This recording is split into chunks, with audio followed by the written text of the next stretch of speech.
Good morning, all my frumpy junkies and all my toxic chocolates. No, I had a way better one. What was it? On my fistful of blissful. Yeah, I can't remember. Anyways, coming to you from the recovery capital of Canada. Fuck. We got Tradition 6 here today, fellas. Fellas and Lady Jimmies. I don't know why. I fucking forgot about this pamphlet. I should have started it with this. Although you're gonna see it backwards. I'm making videos for it. I think it's gonna read backwards. It's the 12 Traditions illustrated. I'm making little short videos. It's just gonna read the voiceover. But this is a pamphlet that from AA they made to kind of, in a way, I think almost metaphorically sum up the tradition with a little illustration just to try and help people, see it in their mind. The traditions never were meant to be this fucking difficult for people to handle because they never did anticipate that the manipulation behind what would happen to them. Because they truly are the ties that bind us together. And so long as the ties that bind us together are stronger than those that would tear us apart, all will be well. All is not well. They're not stronger than the ties that bind us together because the people that do know what they are incentivized to manipulate. The weird thing is this is what's fucking so defeating for me, is I'm supposed to go there and get a sponsor. And I'm supposed to, everybody's like, you need to do the steps, and you need to get a sponsor, and you need to do this, and you need to do that. Every sponsor I've had in this city, their primary purpose is manipulation, not to help the still suffering. That's not their primary purpose. Their primary purpose is themselves. That's it. I don't need that. I don't want that. I refuse that. It's gross. It's fucking gross. I hope you guys can hear me pretty good. I might have to clean my mic or something, but yeah, it's gross. I don't want that.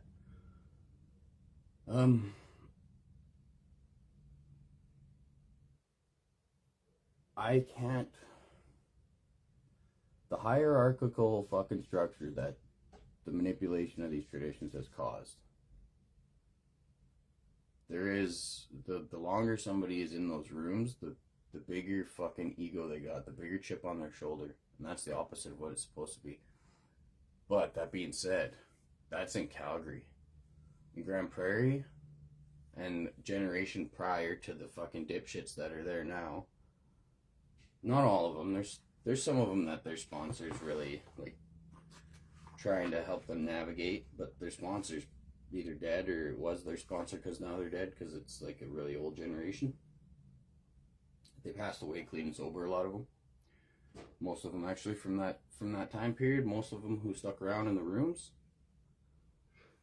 they went through the flow like most of us do. They had their struggles in the beginning, but that's part of it for most people.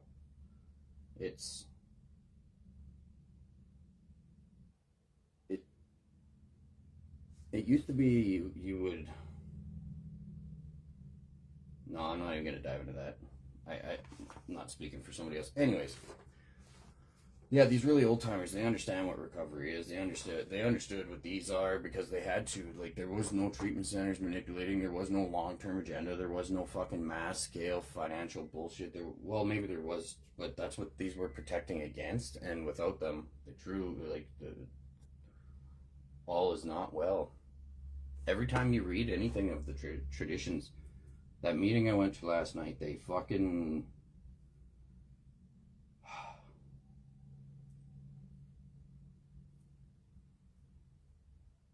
You know what? Fuck it. I'm just gonna say it. They have a cardboard over the back part of the NA traditions that it's like the extra reading at the end of the traditions of NA, and it explains to you what they are for, and it contradicts the reason why people cross it out. I didn't know what that was for so long. It happened. It was in Grand Prairie too. Somebody showed up out of nowhere, and all of a sudden they were crossed out at our meetings, and people are such fucking sheep. I was like, I've been coming to these rooms for 3 fucking years, and we've been reading that every time. Where did this pen come from that crossed it out? And why do you guys just fall in line like you fucking, like you voted on it or something? It just, like it was even at, like my home group, I knew we didn't fucking do that. Somebody just come, they crossed it out, and then the human sheep mentality, everybody just stopped fucking reading it, and then everybody wanted to act as if they're better than each other, so they adopted. It's like, no, we don't read that part. I'm like, says fucking who? Who did this? Just out of fucking nowhere, there was a pen, crossed it out. You'll go to meetings, you'll see that on the readings. That's why I've freaked out at a bunch of them so far. The reason they cross it out is because the manipulation. So in Calgary, people know why, but it was somebody not from Grand Prairie that fucking came and crossed it out on us. And then they just fell in line with sheep, like sheep. It was obviously somebody from out of town, because for 3 fucking years we read it, and out of nowhere they started getting crossed out up there. So, you know, these people, they'll travel and then they'll fucking manipulate, because they need the rest of Alberta to not understand a fucking thing. They need the rest of Canada to not understand a fucking thing, because billions of dollars are behind this bullshit. That's why I'm doing these fucking videos. Like, I've seen it all. Like, I've had to put the pieces together through a lot of fucking pain and isolation, and just not being a sheep, not following in line. The moment that I started seeing people dictate other people without having a fucking clue why, my mind is like, I don't want this. What is going on? Why is this so disgusting? Why are we wrong? Why is everybody wrong? But you're trying to fight each other like you're right. You're trying to tell each other that each other is wrong, but you're all fucking wrong. The whole point of this is collaboration and sharing experience, strength, and hope. And how do we fucking like group together to come up with solutions? Not dictate and dick swing and fucking, this is what you're supposed to do because I heard somebody say it at a meeting yesterday, so now I'm gonna say it for the rest of my fucking life, even though it makes no sense and contradicts everything I've said from the fucking past fucking 30 meetings. I don't know. Anyways, tradition 6. The 6th tradition, an AA group ought never endorse, finance, or lend the AA name to any related facility or outside enterprise. List problems of money, property, and prestige divert us from our primary purpose. And then it's got a little dude on there, on the thing. They're fighting. Less money, property, or prestige divert us from our primary purpose. This is a very important one. This one's going to hammer the fucking treatment centers big time. Tradition 6. This one is going to really be bad for them. Well, not bad for them. This is what's supposed to protect against them. One of the main ones is 6. We found that there are all kinds of goals, motives, and ambitions, and there's people fighting, like they're tug-of-warring, and the good name of AA could be smeared. And then controversy, he's fucking throwing shit at the AA on the wall there. That's kind of neat. Yeah, that's what you guys are doing. You're fucking throwing shit at AA on the wall. Every one of you got a fucking ass full of shit, and you're just fucking hammering at it like a fucking monkey, just firing your load. And you got this little dude with a top hat that says, AA members employed by outside agencies wear 2 hats. Oh, shit. I haven't read this yet. This is going to kind of neat. I haven't read this. I've only pondered shit through the concept of me just understanding that you guys are all full of shit. So, but my awareness, even though, that's why I love doing these. Because I know my mind is going to love what comes out of here. This is still, like, this is new to me, but it's on the same concept. Now, when we get into tradition 9, it starts getting a little, this will help. And me doing this, it'll help. It helps me understand. Every time I try and bring more awareness, I get more. It's kind of like the metaphor for recovery is every time you go to help somebody, the act of doing it, if you're not just showing up with your egotistical sheep mentality bullshit, trying to sound better than each other by adopting each other's toxic bullshit, if you're not there to dick swing and stuff, you actually learn in the moment. You actually learn by experience, strength, and hope, sharing that. And when doing so, you also, like, you practice it as your life evolves, and then you'll come up with new shit. Because if you are in recovery and you're trying to learn new shit all the time, your mind is going to always be on that. You're going to start watching podcasts that are beneficial to your mental health and stuff. You're going to share that to the rooms. That can be powerful. But as it is right now, everybody just wants to dick swing, sound like talk about like they know what the fuck they're talking about, or sound like. And it's directly related to treatment center narrative bullshit and everybody that's pushing these toxic fucking ideologies that hate the traditions because they're getting paid to fucking be in recovery, thus killing actual fucking growth. You guys, you're calling it spirituality, but what you're doing is the narcissism. You're practicing and pushing narcissism, and you're calling it God. It's so fucked up. I don't know. You talk to God every day, and in Calgary it's really bad. They talk to God every day. They roll out of bed and they're on their knees and God's cock is in their mouth before they open their fucking eyes. And it's all just narcissism, forcing narcissism. So I don't believe a single fucking one of you actually even pray. And if you do, you're praying for narcissism, you fucking losers. Like, that's all you're getting. And it's making you comfortable. I guess it takes... So those are born narcissists. Those aren't taught narcissists. Those people are... They're born with the human defect, where, like, you're more susceptible to shitty behaviors because of your genetic makeup passed down generation to generation. Like, this shit would, it probably serve, the reason for narcissism, I'm sure, is, like, if you think about it in the olden days, like, fucking, when you were, like, the king or the fucking, you know, the prince or whatever, or the, what's the one I'm looking for? Anyways, when you're royalty or whatever, you probably had to be a pretty narcissistic piece of shit to fit that fucking scope, eh? So I bet you because of that, genetically it passed on to next generations because, I mean, your family out-survived most because of your wealth and your fucking prosperity. So all those toxic behaviors got passed on and ingrained into the next generation. So that's probably where a lot of the dark bullshit from humans come from, is like the more wealth that a toxic piece of shit has, and it's toxic piece of shit in history. I mean, I'm gonna ponder that. That's pretty cool to ponder, though. I'm gonna look into that later on. Maybe me and Brock will talk about it and fucking link it to like royalty and fucking, I don't know, ancient days and shit. Anyways, yeah, back to what we were doing. Fucking trail off, eh? But this is pretty cool. I'm enjoying this one so far. AA members employed by outside agencies wear two hats, but Tradition 6 cautions any such members against wearing both at once. On the job, they may be alcoholism counselors. They are not AA counselors. At meetings, they're just AAs, not alcoholism experts. You guys, like I said in a fucking live not too long ago, I was like, I wish that we could allow you fucking dipshits to participate in recovery, but that's just not the world we live in right now. You guys, you've blurred that line so much, and you will not unblur it because the structure of the treatment centers have it unblurrable. You guys are dictating. You've adopted and you're abusing 12-step programs in Calgary. It says 50 new treatment centers that are using 12-step programs apparently since 2016 or something.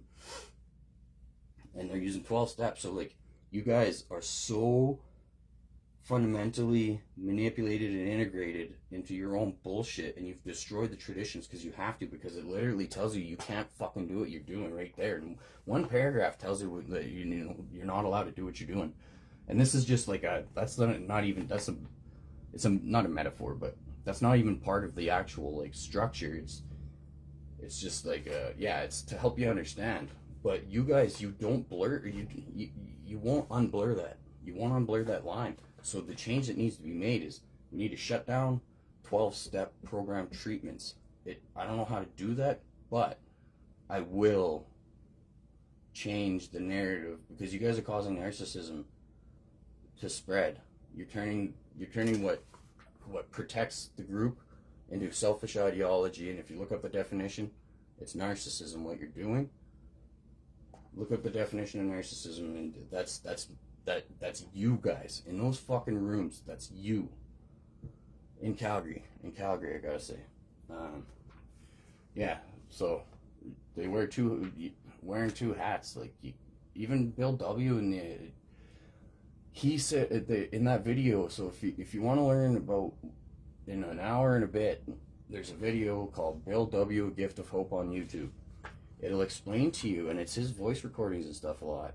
It'll explain how he didn't want, he was wearing two hats and he couldn't participate in fucking it. He couldn't, he didn't have recovery anymore. He hated it because of his status and being the creator and the guy. But he had to be the mind to hold it together, because these toxic pieces of shit, if it wasn't for a mind like his, AA never would have made it. And now it's dying because of minds like yours without his, you fucking idiots. But he couldn't. Fuck, sorry. No, I'm not sorry. I don't know. I'm conflicted with it.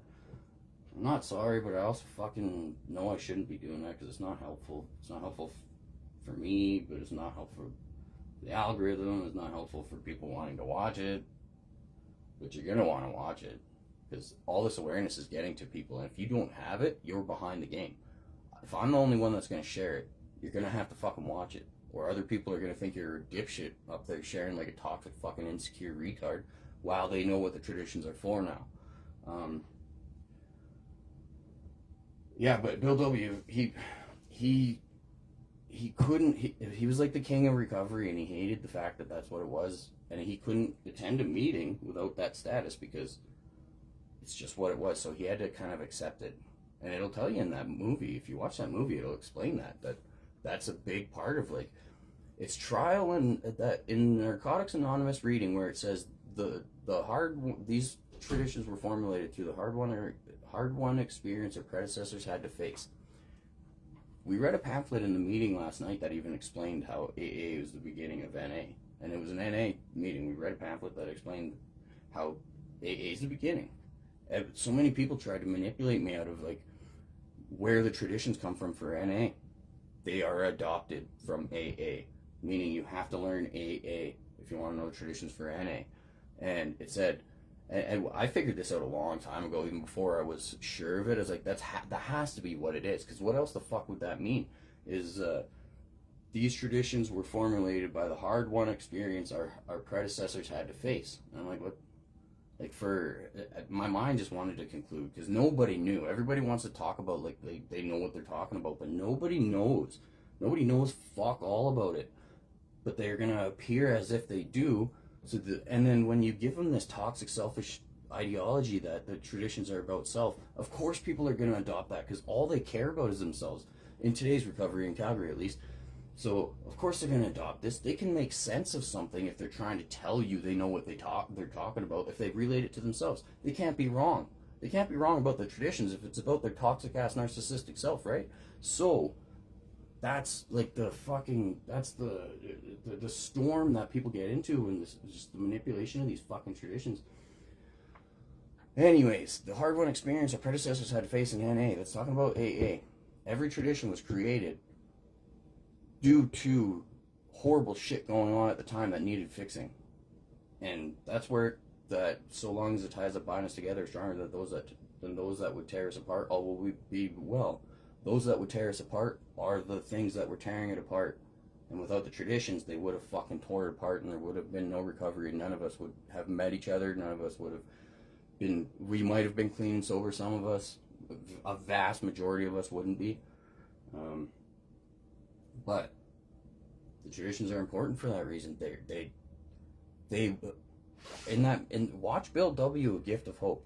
The guy, he emphasizes it. He's like, we wouldn't be, if not for the traditions, there would be no recovery. He's like, there would be no AA if not for those traditions. Full stop or something. I can't remember how it goes. But anyways, now it says they're on this little cartoon here with there's a boat going to crash into some rocks. It says there are two major danger areas, but our course has been charted and the hazards clearly marked. If we steer clear of them, we should have smooth sailing. Oh, this is kind of cool. I'm liking this. Alright, now the two hazards, you got two big ass rocks that the boat's heading fucking directly for or between the two. And it says affiliation of AA groups with anything outside AA. You crash that fucking boat. Affiliation. Not even involved, not dictated, not part of something else, not even affiliated. And we need that. So if we decide, and this is why the importance of it, if we want to decide that it has fucking nothing to do with us, we can cut anything off. Just go, you guys are gone. Thank you for your services. Thank you for your help. You're overstepping. Now get the fuck out. Or get the fuck on. Because there is no such thing as in. Now we can't.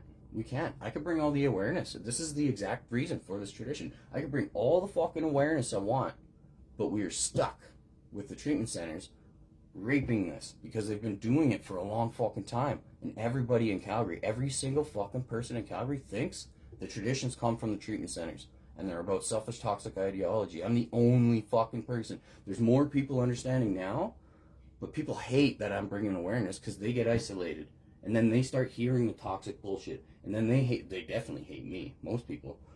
But like I said, I'm here for you to hate. I'm here for you to hate because I'm here for AA and NA and CA and CMA. I'm here for every addict still suffering. I'm not here for you. I'm not here for me. I'm here for them, you fucking assholes. So hate me. That's what I'm here for. But, yeah.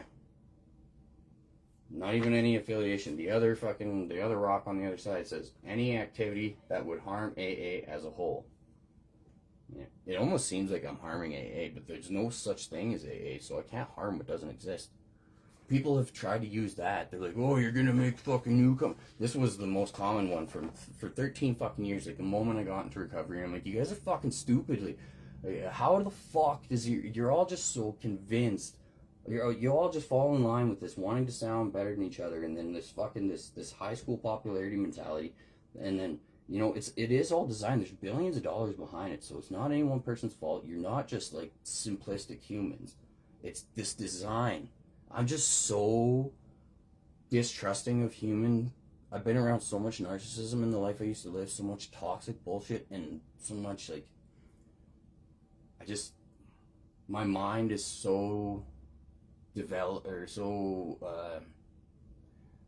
experienced in picking up on narcissistic bullshit, and it's not like, I do understand it's not any one person's fault. You're just doing what you think. When I did first get to the rooms, I had no reason not to believe anybody. Why the fuck would I not?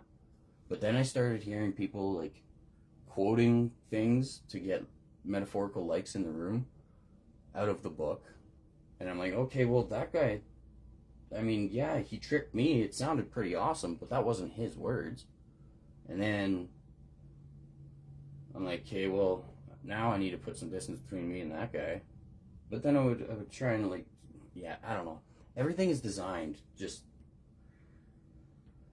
it's actually designed pretty good. Just humans, if you don't have structure and you don't have someone fucking relaying in, and you don't have people teaching this shit, you don't have somebody like me, we lose our way. And I don't know if it's possible to turn it around, but I'm fucking trying. I've been trying for a long time. But at least not, like, I didn't realize how on point all the literature was. I thought, like I said, from the beginning, I thought I had to change. Like, when I didn't know about anything, I just knew everyone was full of shit, whether it was the program or not. And I'm like, this is fucking gross. So I thought I had to change. People in Grand Prairie, people from AA, they would tell me all the time, they're like, the program's already been written, you don't need to rewrite it. I was like, I think I fucking do. I was like, this is fucking gross. I think I gotta rewrite this entire fucking thing. Like, they were onto something, but they fucking missed that mark. Turns out, they didn't miss the mark. They hit the mark on the money. They went through experience, strength, and hope. The trial and error process, the hard-won experience that these fuckers went through, is exactly the shit my mind was picking up on from the very beginning. Everything in the rooms that these traditions are trying to protect against is everything that's been disgusting me from the start. So I guess, yeah, of course I was the perfect fit to be the person that you guys all need to hate. You need to hate me, because if you like me, I'm not doing my fucking job. And that's the difficult part. Like, that's the isolating. Like, I have some friends, but I don't know. It's not fair to them to be around me. Like, if community, people will constantly say that, oh, it's all about the steps, this is all a selfish program. Like, that one goes far and wide in Calgary. That's fucking ridiculous. Nothing in human history has ever once been needed to collaborate for selfishness. That's a human flaw. It's a human there was a reasoning for it, and I can hypothesize the evolutionary reason to it. But collaborating together for selfishness has never been a concept that has ever even. It's always been the opposite of that. Doesn't matter what. I don't know for sure, but I'll guarantee you. I can guarantee you my opinion that there has never once ever been a structure in which people need to go and practice selfishness collectively. It's fucking stupid. And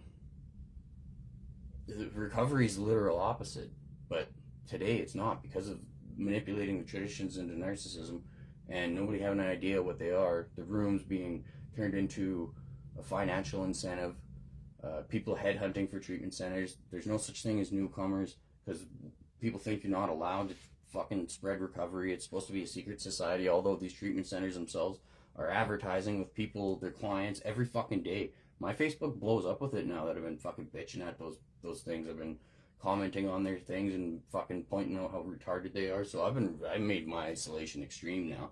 But because if I attack treatment centers online, I don't have meetings. That proves my point. I don't have meetings to go to. I don't have people to talk to.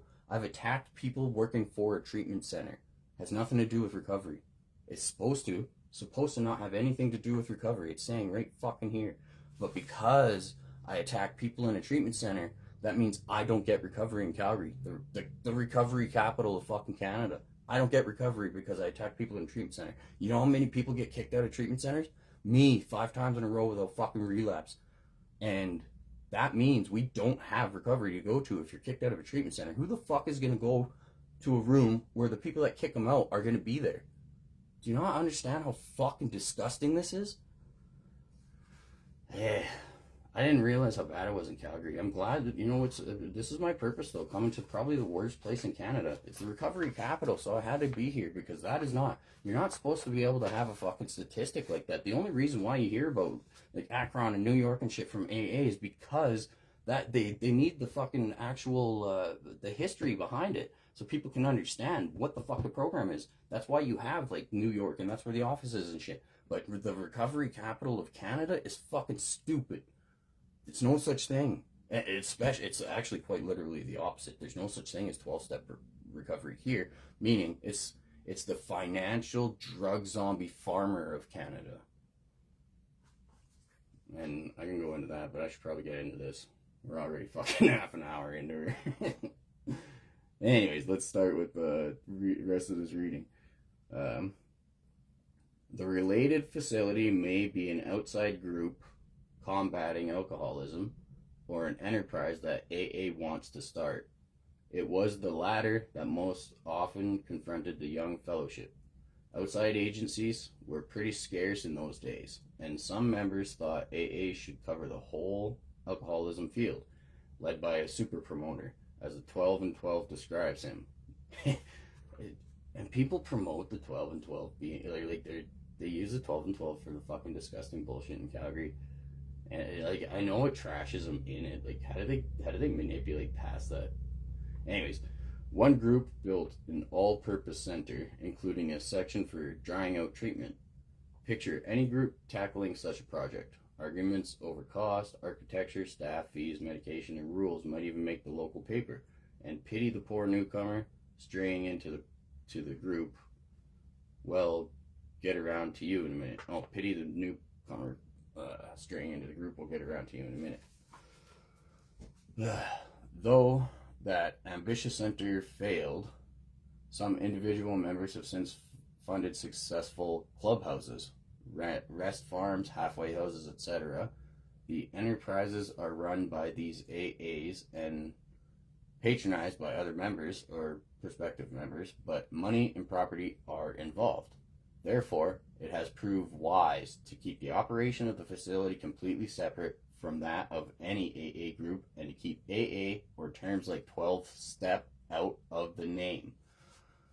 Yeah, that's telling you fucking treatment centers, you're not allowed to be doing what you're doing. Tradition 6, it's a good one. It's a gooder. You guys should look into it. I don't even want to know what the fuck they would manipulate that into. I'll ponder it in a second here. Hold on. But like they're doing it constantly, and I can't believe they've manipulated Tradition 7 into selfish toxic ideology. Like the fucking arrogance of these, and the dipshit.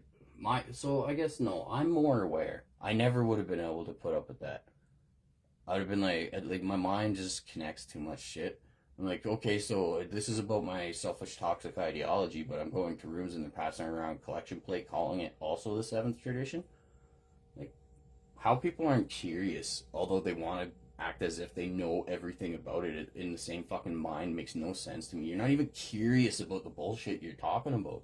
You've never even assessed the bullshit you're repeating. Like, I don't get it. You don't have a passion. You just have a passion to be a fucking narcissistic dipshit. You just want to look and sound better than each other. That's your only fucking passion. So you really don't care about the information itself. You don't even fucking ponder it in the slightest. Anyway, toward outside agencies dealing with alcoholism, the AA policy is cooperation but not affiliation. And that's what I'm talking about. Cooperation, not affiliation. We can cut off anytime we want if they start overstepping. A group cooperates, for example, by welcoming referrals from clients or by sponsoring AA groups in institutions. That's H&I. And then welcoming referrals from clients would be like your medical field. I'm guessing they're talking about sending us newcomers. But in one area, money for a rehab was solicited and an AA meeting implying affiliation. In another, AA was listed among beneficiaries of a United Fund drive. Is there more? What? Oh, that must be up there. Beneficiaries of a United Fund drive, AA members employed by outside agencies wear two hats. Okay, yeah, but Tradition 6 cautions any such members against wearing both hats at once on the job. They may be alcoholism counselors. They are not AA counselors. At meetings, they are just AAs, not alcoholism experts. You guys, like I said, you don't unblur that, but it's not your fault. You're paid to do the manipulation. You guys a lot of you probably truly actually believe the bullshit that you're pushing. And that's the hatred that I get. That's like the main cause of my fucking isolation and all that, is because like it's truth. I feel the tone of people, like these recovery rock stars. They come in with their fucking tail between their legs and start spouting about the third tradition. How the third tradition is the only requirement. I hear it all the time. It's like at every meeting now, people shoot out something about third tradition. This is like the 5th in a row. But I wish you guys would go to page 563 and read the fucking thing. Because, like, you're using one of the worst ones to try and fucking justify your bullshit. There's more to it. 563, for real. You need to understand there's a fucking long form to the traditions. You're reading from 562, or the 12 and 12. The 12 and 12, or the AA approved fucking literature you hang on the wall kind of thing. That's what you're reading Tradition 3 from. But if you guys if you would just listen to me, pull out the book, go to 563. Tradition 3, our membership ought to include all who suffer from alcoholism. This is the long form. Hence, we may refuse none who wish to recover, nor ought AA membership ever depend upon money or conformity. Any 2 or 3 alcoholics gathered together for sobriety may call themselves an AA group, and this is your important part and why you guys sound retarded for pointing it out, the Tradition 3. Provided that, as a group, they have no other affiliation. So that destroys your concept. And I've said before, yeah, anybody's allowed to be in there. If it's an open meeting, you can literally be anyone and sit in there. What I'm saying is not the fact that you're not allowed. It says it right here. The 2 hats. You need to take your fucking egotistical other hat off, but you guys can't. You don't and you can't. And here's the big problem with that. Is you are correctional officers for the inmates. And what I mean by that is you guys are dictating the lives of those clients. You decide if they stay. You decide if they live. And you decide if they die. Because a lot of them that you've kicked out, you've actually killed. And don't think that that's not a thing. It happens all the fucking time. The moment somebody gets kicked out of a treatment center because they got into conflict with somebody working there, the moment they get kicked out, they go back to using the dope they used to use. Their body is not fucking equipped to handle the amount of dope they used to use, and they die like 3 days in at most. So, yeah, you guys kill people all the fucking time, collecting praise because you talk to God all the time. But and it's not that you don't want to. You want to just don't be in those rooms on the clock with your clients with you fucking losers. They can't have a meeting, and then neither can I, because I can see the difference. When I didn't even know who. Now I'm basically aware of everybody. The moment that I can hear the way that you talk, if you're saying right every third word, your treatment center fucking narrative pushing that bullshit, because you guys probably collaborate and fucking talk and all this, and you probably don't even know that you're doing it because it's a filler word.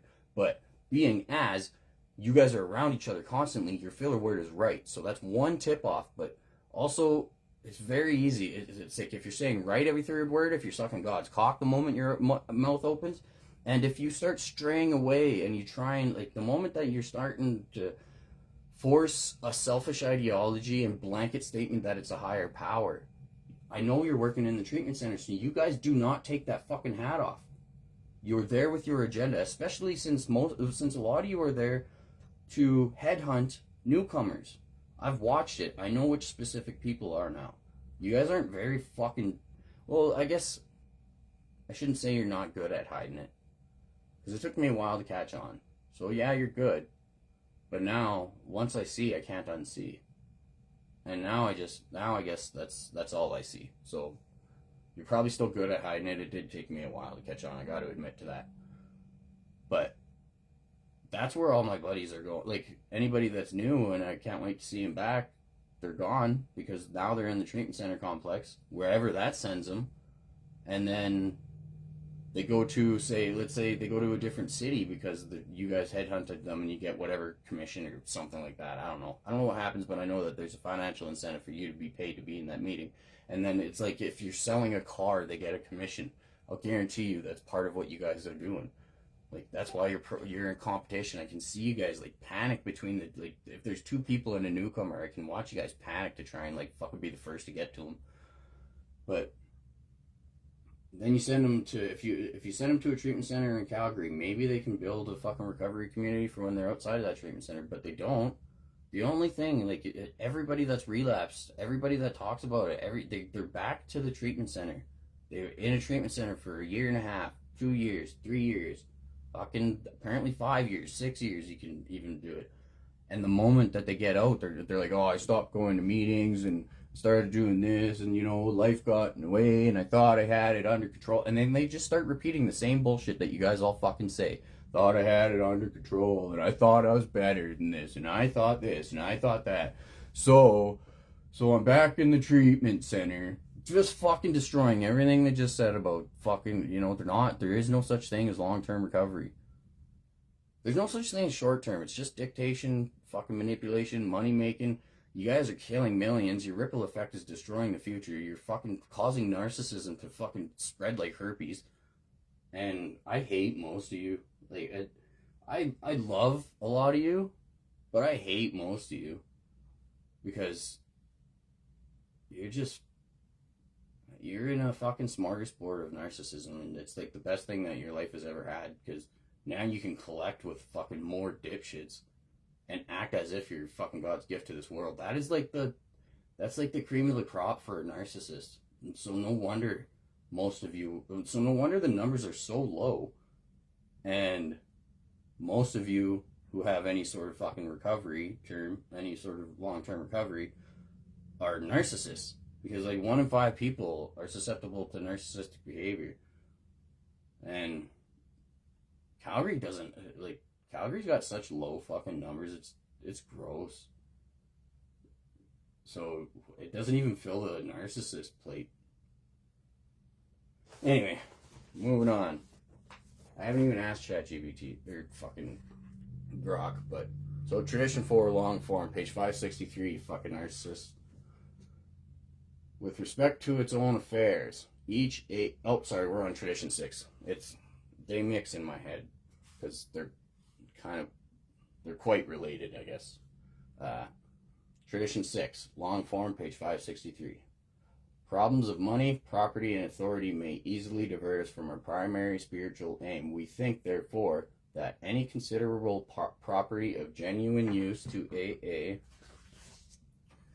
should be separately incorporated and managed. That's talking about any property of considerable use to AA. It's talking about, the clubs. It might say, it's probably going to say something about the clubs in here. Yeah. So what a club is for AA is, and they have them in America, and they have, I think NA has them too, is basically, it's an outside, it's just a, I don't know if they own the building or if they rent the building, but it's somebody who is financially well and they're really involved, like they're financially well off, they're really involved in AA, and they wanted to, for giving back to the program basically, they wanted to rent a place where you can host meetings, but also when the meetings aren't going on, or even during, it's like a hangout club where, like, it doesn't even have to host meetings, but it is not AA. It's not allowed to be called AA. It's not affiliated. If any time AA wants to cut it off, it's fucking cut off. It's not integrated. It's not affiliated. It's not anything. But that person who's doing it, they're just doing it out of the kindness of their heart kind of thing. Or like the home group or something, maybe a bunch of people collaborated, let's get a club going. And then you can have a hangout for people to discuss. So you can actually have a safe place to like talk recovery that's not in the meetings and it's not in a toxic environment. Because the moment I go around a lot of people, the cool thing about Calgary actually though, as opposed to Grand Prairie is, maybe it's just because I bring recovery with me everywhere. I'm always talking recovery when I'm going around places with people with recovery, but a lot of times though, the moment that you're outside of those doors and people aren't putting on their mask of recovery, the moment that they're outside of there, they're just a complete different fucking person, and it just grosses me out. So it's also defeating. But anyways, so clubs are a safe place where you can conversate but stay recovery related. It would be neat to have one, but it would just get fucking manipulated in Calgary, like in Canada. Like we don't deserve to have any of this. We do not deserve recovery here. We have destroyed it. We don't deserve anything that we fucking take for granted here. Well, there's nothing to take for granted for me though. There's fucking no such thing as recovery for anybody outside of that complex. I don't have recovery here, but my purpose though, I guess, I gotta think. I'm grateful that I'm in this because I'm used to pain and isolation. Like I've been alone for a long time, and I've been on the streets alone, and like this is the best I've ever done in my life. But it's the most isolated and alone I've ever been.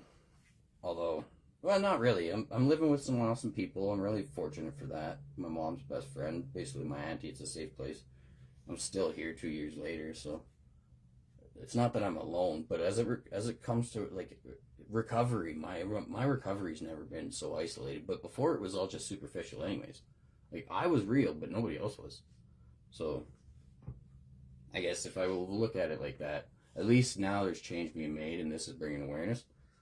But we don't deserve what we have. Like we're spoiled, we're fucking dictating dipshits, and like we're just monsters in the city. And I say we, but I'm a monster in my own regard. Like I'm fucking really trying to harsh on you guys for a reason.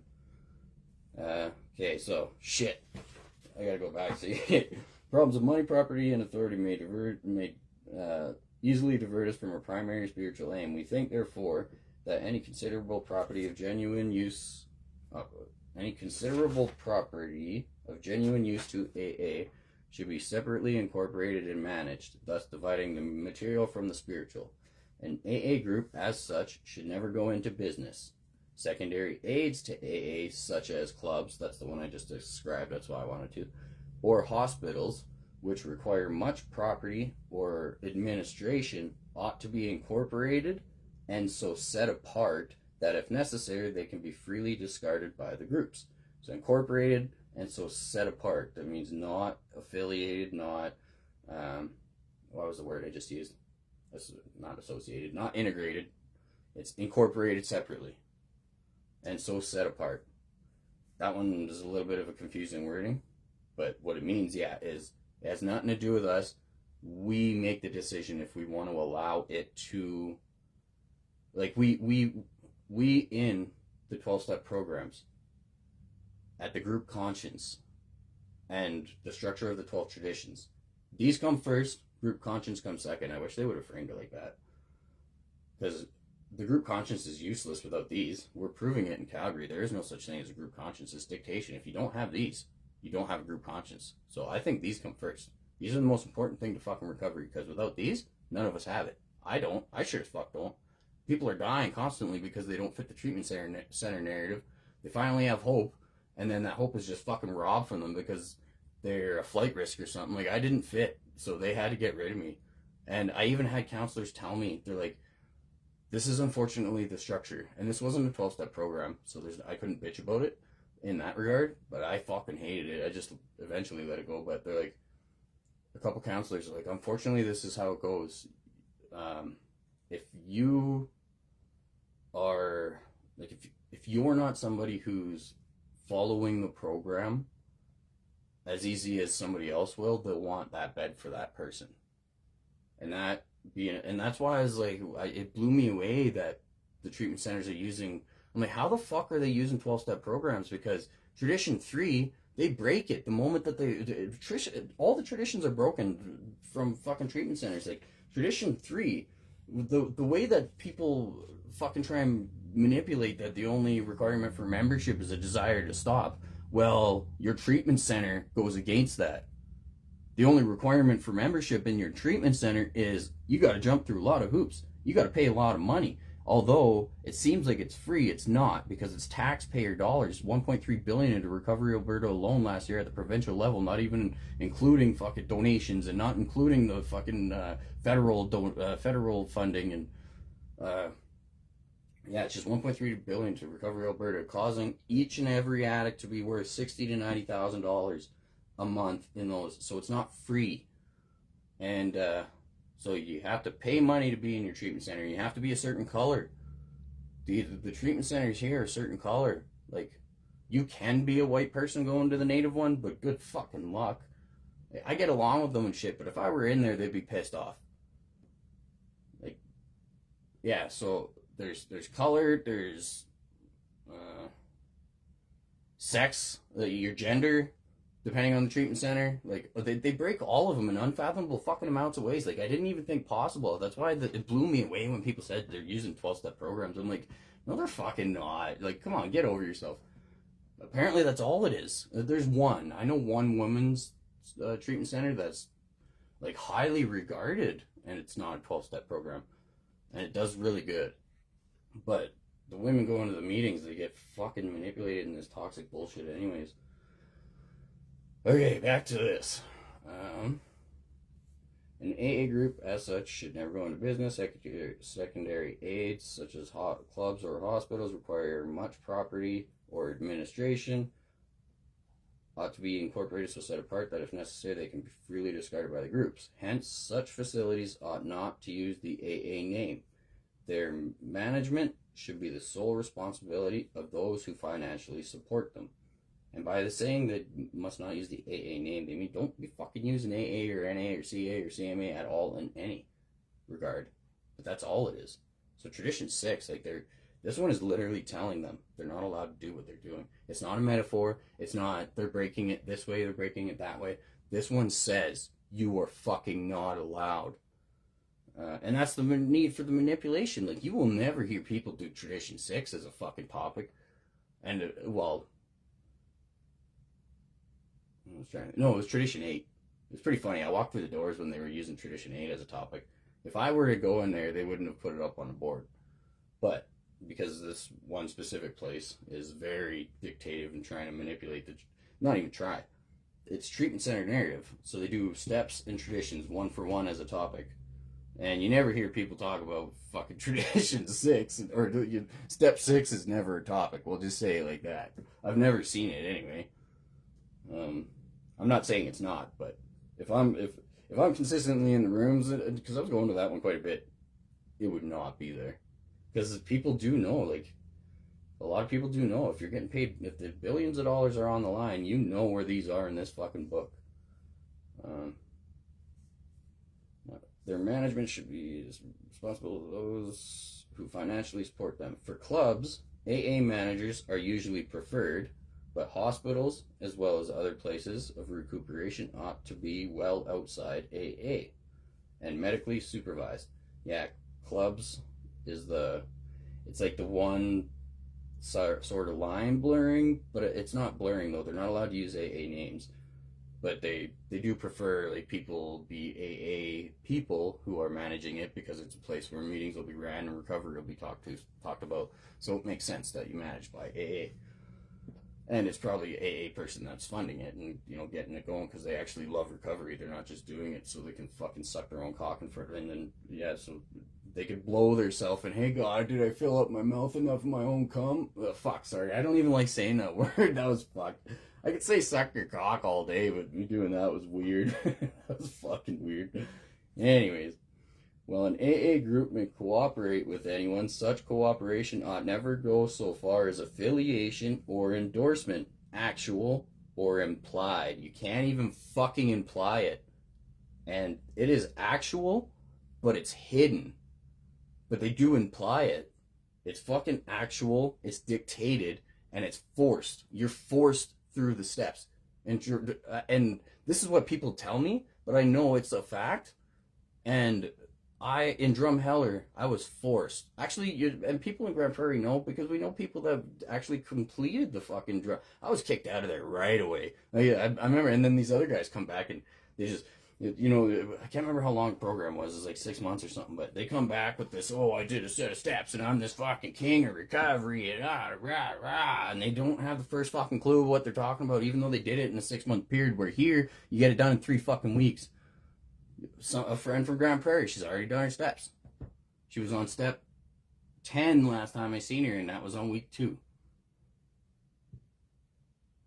I'm guessing the rest, because she's got like another fucking month and a bit, or 2 months or something, or I can't remember how long that program is. But anyways, the majority of her time is she's gotten the steps done. So I guess I'm guessing the next majority of her time is the manipulation of the traditions. So I had to put this, like, there's many reasons. Like, I stopped driving her around. I can't do it. I can't be like that person for someone. So I put distance, but there's also the moment that she started saying she's almost done her steps. Like, I was like, fucking what? I mean, I assumed, but she's like all happy and proud, and like the stick is up her ass like crazy. She's already, you know, she's better than the people before her. She got 3 weeks, but she's so much better than the people with 2. That's the hierarchical bullshit that they talk about. We are not allowed to be fucking doing. And Tradition 12, literally, Tradition 12, when we get to it, talks about how that hierarchy is not what it is. We are all equals. Well, you got fucking 3 weeks of recovery in you, and now you're a recovery rock star in that fucking treatment center. So I'm guessing the rest of this treatment center is manipulating the traditions, because she's got a majority of her time left in the fucking thing, and she's already done the steps. What the fuck is she going to do in a 12-step program for the rest of her time other than traditions? So I'm guessing that's the next step to it. She got step 13, 14, 15, 16, 17, 18, 19, 20. They're all on page 563 and plus. You get her done. Well, it's actually the ones, well, the 12 and 12, I guess, is what they're doing. So yeah, I bet you they're hammering her through the 12 and 12. They don't even use the big book. Like, I don't know how. I asked if they have a big book, but there's no fucking way they're done their steps in 3 weeks without a big book, or with a big book. I don't know. It's fucked up. It's not for me to say. Actually, yeah, it is. Fuck that. I'm trying to protect this. Fuck those places. They're not allowed. This is what's telling you. You're not allowed. Not fucking allowed. Well, okay, yeah. Ought never go so far as affiliation or endorsement, actual or implied. An AA group can bind itself to no one. So with this and the long form, I guess I don't even really need AI, because it explained it to you without me asking fucking. But we're gonna anyways, because that's the flow of what I'm doing. I'm gonna need Grok for, I'm guessing, tradition It starts getting pretty confusing with Tradition 9.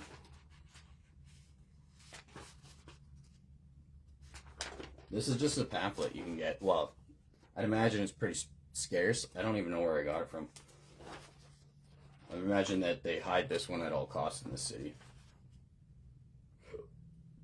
Tradition 8 should remain forever non-professional. Service centers may employ special workers. That one's going to hammer the fuck out of the centers. Actually, they all do. Every one of them. They're all hammering the fuck out of it. It's just this one literally says, like, this one is irrefutable. It's specifically saying, it's not like, I don't have to link how they're breaking it. It's just, you're fucking straight up breaking Tradition 6, doing what you are, being who you are. Every waking fucking moment of your life, every breath you take, the moment your eyes are out and with God's cock in your mouth, you are killing addicts, and that ripple effect is going to spread into the... You can't erase the ripple effect you guys have already caused. You can't erase the past ripple effect. You can't erase the current ripple effect. You can just try and prevent the future. You can't even fucking change the future right now. You have to try and prevent the future ripple effect of your toxic bullshit. Because it's spreading and you took a fucking massive part in it. You're still taking a massive part. Now you're financially stuck. If you have kids, if you got your family back, if you... Like, forget being the recovery rock star and you're the coolest kid of the fucking dipshits. Like, that, I mean, good for you. You get a fucking gold star for that. The coolest kid of the narcissistic dipshits. Right on. But if you have a family and now you're, like, financially dependent on that structure, that's where I do actually, my heart goes out to you. Because the awareness I'm bringing is going to put you in a really weird fucking spot. I'm not sorry. But I'm not mad, just disappointed. No, I'm just kidding. My heart does go out to you because my aim is to fucking destroy your career. And that is what it is. The thing about that is, though, we're going into a world where your career is fucking gone anyways. It's just, people don't see it right now. Everything's going to change. And the $1.3 billion that went into Recovery Alberta last year is going to change. That funding ain't going to be there. I don't know what we're going to do with all this. There's not going to... I don't know. The weird thing is like, I've also pondered, addiction is going to get insane when we all lose purpose, because a lot of us, there's going to be one person able to do 1,000 people's job. Look what I can do already. Look at everything that I'm capable of, and I'm the best in my field of work, like my physical work. I don't know, I'm the best that I've ran it. Well, there's another guy in Calgary that I would say is better. But look what I can do because of these tools already. I'm not trained in any content creation. I'm not trained in any fucking AI stuff. I'm not trained in web development. I'm not trained in fucking application making. I'm just keeping up with the tools. So one person is going to be able to do the job of thousands of 1,000 people in a very near future, and that's going to change the landscape. It may a place like a treatment center, that might actually become more of a need to the public, in the public eye, but everything's going to change fundamentally. Like, everything's going to be so weird that it's going to change. It may be for the better for you. I hope that I destroy everything that you fucking breathe for before then. So when we do make change, it's in the right direction.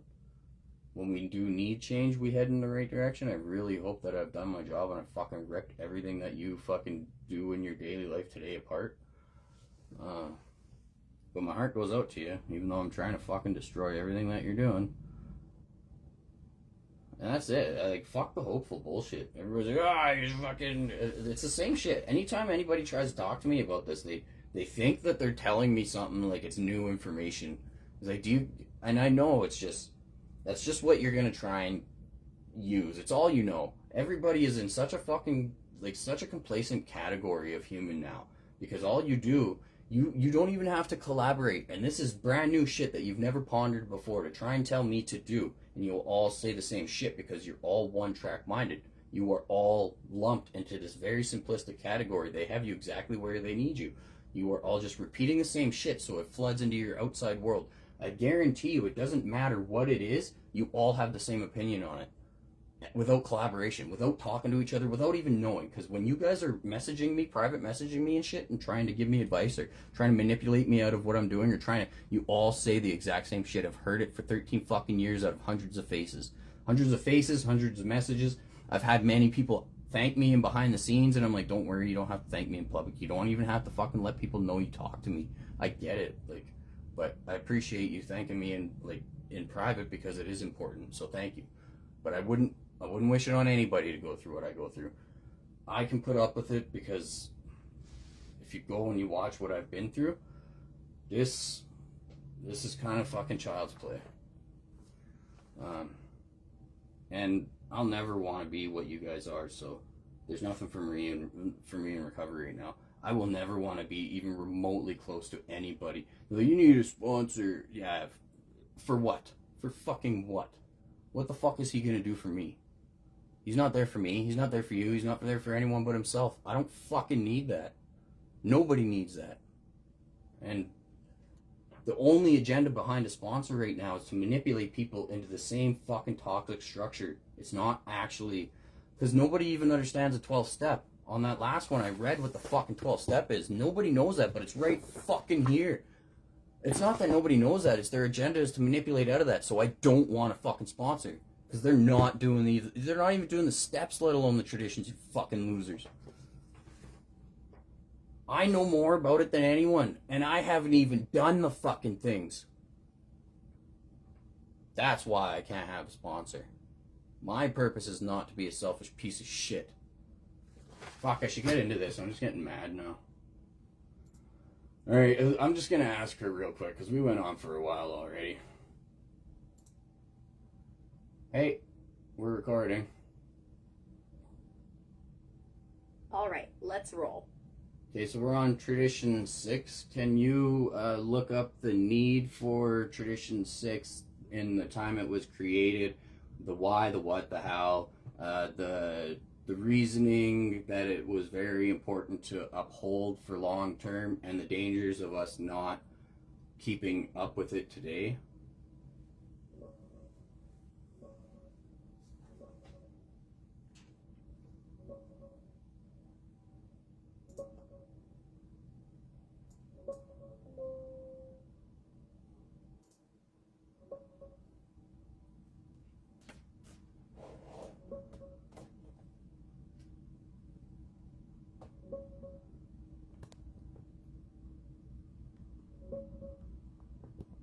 Tradition 6 is one of the clearest guardrails AA put in place to protect its long-term survival. Straight from the Big Book Appendix I in AA.org. Short form: an AA group ought never endorse, finance, or lend the AA name to any related facility or outside enterprise, lest problems of money, property, and prestige divert us from our primary purpose. Long form: problems of money, property, and authority may easily divert us from our primary spiritual aim. An AA group, as such, should never go into business. Secondary aids to AA, such as clubs or hospitals, ought to be incorporated and so set apart. Hence, such facilities ought not to use the AA name.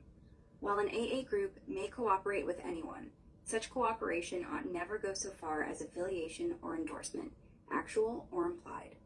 When and how it was created.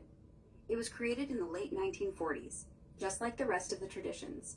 Bill W. first floated the ideas in his 1946 to 1948 Grapevine articles, refined them with feedback from groups, and they got formally adopted at the 1950 Cleveland Convention.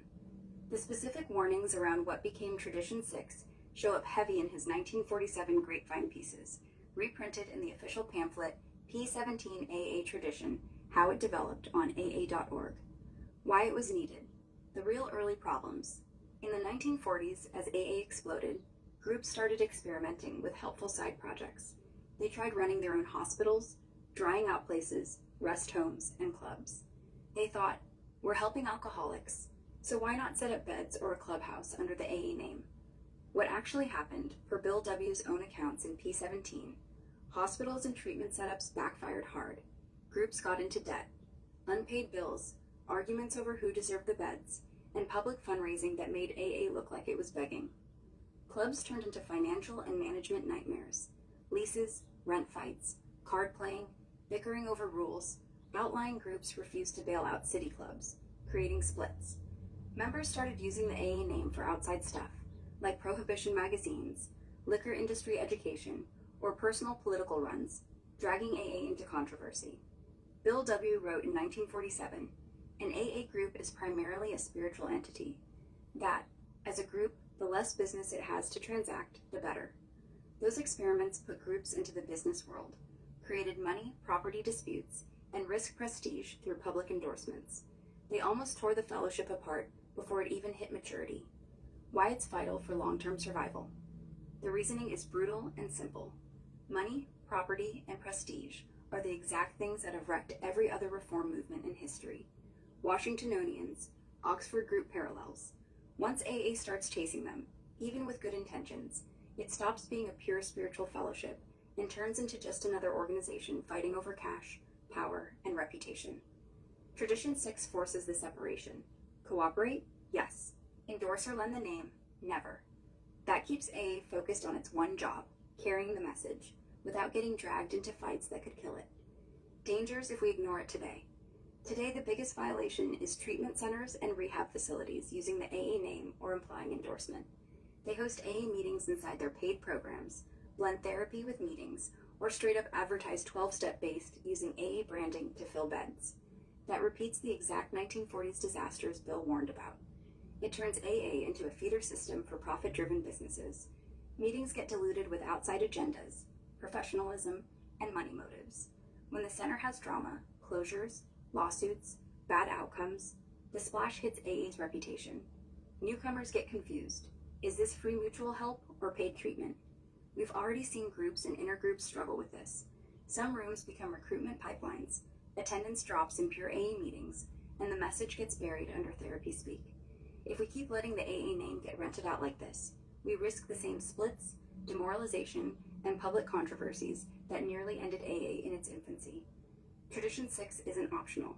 It's the firewall that keeps money, property, and prestige from burning the house down. We ignore it at our peril. Yeah, thank you. Can you also explain real quick the difference between the traditions, what they're actually for, and the manipulation that the treatment centers are using to turn them into toxic ideology? Pulling up the traditions and real issues.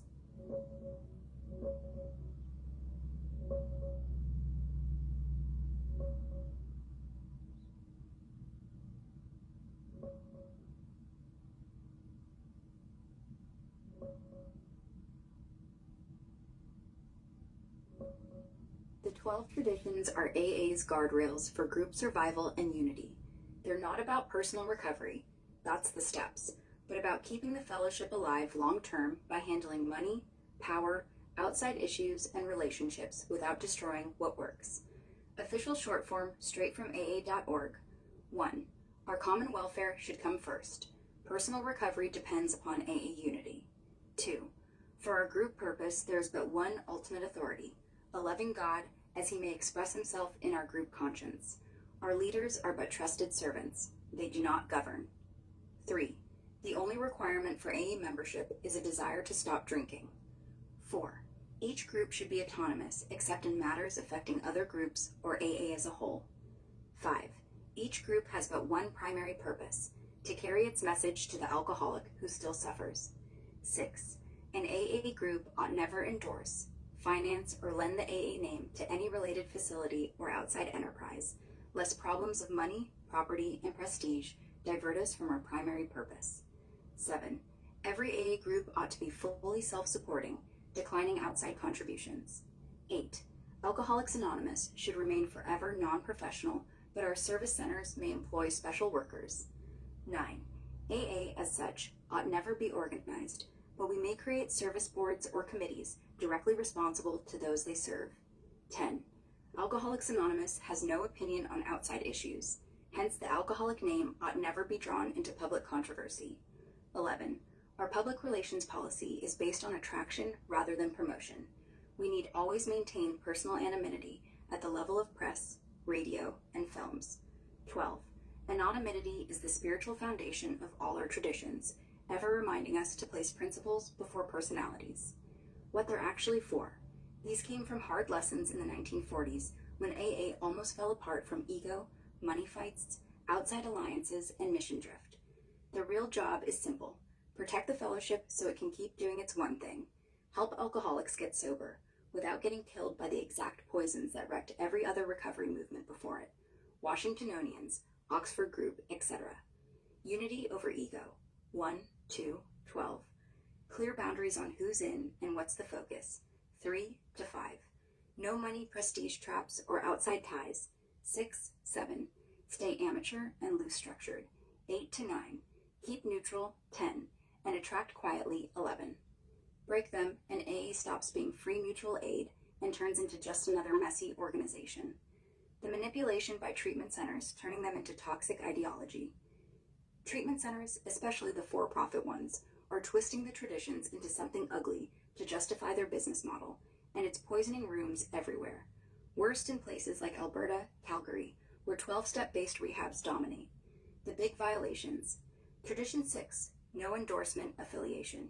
Centers advertise AA meetings inside or 12-step programs to sell beds, implying AA backs them. They host meetings but control the format, push therapy over message, or use them as recruitment. AA's own guidelines from treatment committees on AA.org say, cooperate, yes, bring meetings in, but never affiliate, never let the facility manage the meeting, never imply endorsement. Centers ignore this, lending AA's name for profit, dragging in money, prestige problems. Bill W. warned would divert us from our primary purpose. Tradition 5, singleness of purpose. They blend AA with paid counseling, other addictions, or personal growth agendas, diluting the pure alcoholic to alcoholic message into toxic self-improvement ideology that feeds narcissism instead of starving it. Tradition 7, self-supporting. When meetings become feeders for paid programs, newcomers get sold instead of helped freely. Tradition 8, non-professional. Centers turn 12-step work into a job, with paid sponsors or facilitators pushing outside literature. The manipulation. They cherry-pick autonomy, tradition 4, or cooperation to claim it's fine, while ignoring the hard boundaries in 5, 6, 7. Result, rooms full of therapy speak, ego, and sales pitches, instead of raw experience sharing. Newcomers think AA's treatment, leave confused or broke, and real AA meetings shrink or die. In Alberta, this is killing the fellowship. Centers like Fresh Start and others dominate, blending paid programs with AA so heavily that peer meetings are drying up. It's the same 1940s disasters on repeat. Money and prestige diverting from the message, turning spiritual mutual aid into a toxic commercial ideology. If we don't call it out and enforce the traditions, AA won't survive another generation there. The traditions aren't suggestions. They're what kept AA alive against exactly this kind of takeover. Thank you. You're welcome.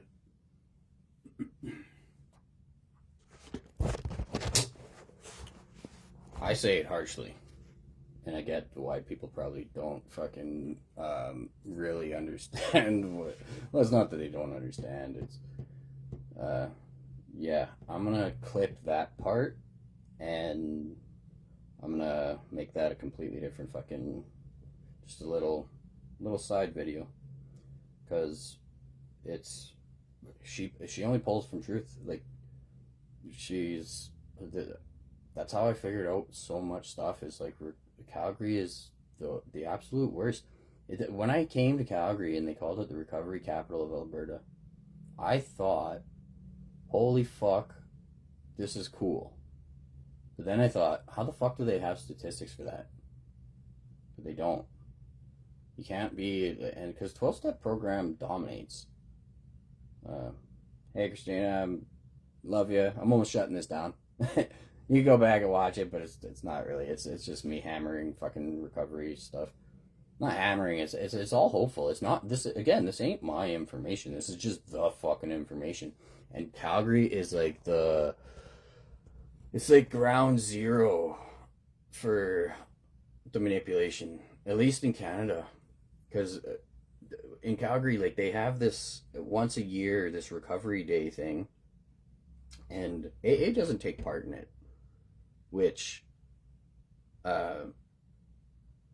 it would be allowed. Like, you wouldn't break traditions if they wanted to, like, have a tent, but AA is the only one that doesn't take part in this recovery day thing. And it was downtown. There was a lot of people. They had like a concert after it, but basically all it was more advertising for the treatment centers. It was treatment center booths. CA had a booth, CMA had a booth, Smart Recovery had a booth. So Smart Recovery having a booth is good. I thought it was, it's not that it would break traditions, but being as its treatment center narrative, like, it was weird actually that AA didn't have a fucking booth, because most of these programs use AA, and but what they're doing is they outsource to CA and CMA. So if you go to a CA meeting or a CMA meeting, it's just treatment center people. Fucking, it's all treatment center workers and clients in treatment centers. It's just it's outside manipulation that appears as if it's actual recovery, and it's not. It's just the same dipshits all collecting together to manipulate all the clients all in one room. It seems like it appears as if there's numbers in those rooms, and that's what I was like, when I first came to Calgary. I was going to a bunch of meetings, and I'm like, where the fuck is everyone? Like, I'm in one of the most populated cities in this fucking province. Where is everyone? And then I got to a couple of these big meetings, and I'm like, okay, thank fuck. Like, I was really catastrophizing, wondering what the fuck is going on. But it turns out it was even worse. Those rooms with all those numbers, they say in CA here at the beginning of the meetings, are there, instead of being like, is there anybody here supporting a loved one? Please, like, identify yourself or raise your hand or whatever. They say, are there any other addicts present? So all the treatment center workers can raise their fucking hands, because they're all correctional officers. For the other 70% are treatment center, 70% are paid to be there to manipulate the structure. And then 30% are clients at these fucking big meetings. And then, well, so it'd be 29% are clients, because you have to leave 1% for me and maybe another stray. And then it's pretty fucking defeating, because, like, I lost my train of thought. But yeah, so at the only big meetings here, it's just treatment center narrative.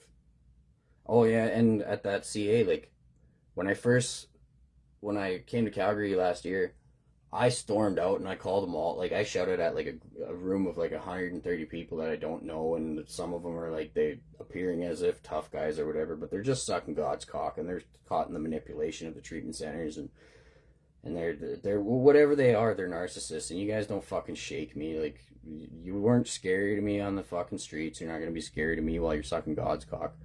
So I shouted at all of them, you guys are a bunch of fucking goofs, you fucking, because and I shouted at the entire room of the biggest meeting here, but it's not biggest meeting, it's the most amount of people working for treatment centers in one fucking spot. That's all it is. It's the most amount of money being made by people pretending to be in recovery in one room. So they changed the traditions. But I thought they changed the traditions for this one meeting, but what they were reading is the treatment center form of the traditions. And, like, I had no idea. So I fucking lost it when I heard them read one out loud at the end of the meeting, because what they're doing is they're trying to manipulate people into thinking that's what they are outside of the meeting as well. And how do you do that? You get all the people who work for treatment centers collect in a room, and they're the only people that talk, so they're going to manipulate what the topic is. They're going to manipulate everything.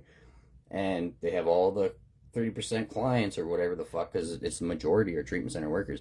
And they fucking, yeah, they went up there and they would read a tradition at the end, and it was whatever they're I should have just shut up, though, but I had no idea, because I still don't know what they do with them. Nobody's going to tell me. Which is fine. Like, I'll just get fucking angry anyways. But when I heard them read one out loud, I was like, what the fuck did they just read? And I fucking snapped at it. I was like, that's where all this bullshit is coming from. And I thought it was just CA. So, like, I bitched to CA fucking World Series. I bitched it online, and some dude from Edmonton got a hold of me, and he's like, what the fuck are they doing there? So he probably went and brought it to somebody, because they changed it. Now it's back to the original form, and nobody knows what the fuck they're reading. It's actually pretty comical to watch them read it. At the end of the meeting, when they're reading, they're like, we're going to read the log form. And buddy, like, every time. And, like, it's these super recovery rock stars, and they're fucking stumbling over their words. They have no idea what they're reading. They're like, what the fuck is this? It's so funny. And it's people that go to meetings every day. Like, sometimes, some of these people, they're in 7 meetings a day because they're on the clock. And I'm thinking of 3 very specific people right now. One of them that go to a meeting, that go to 7 meetings a day, being paid to be there. So these aren't people that they're not in love with recovery. They're in love with themselves. They're there to manipulate you. They don't give a shit. They're the worst format of fucking narcissist that I've ever seen in my life. And they're being paid to be one, to practice being one, and to manipulate others into becoming them.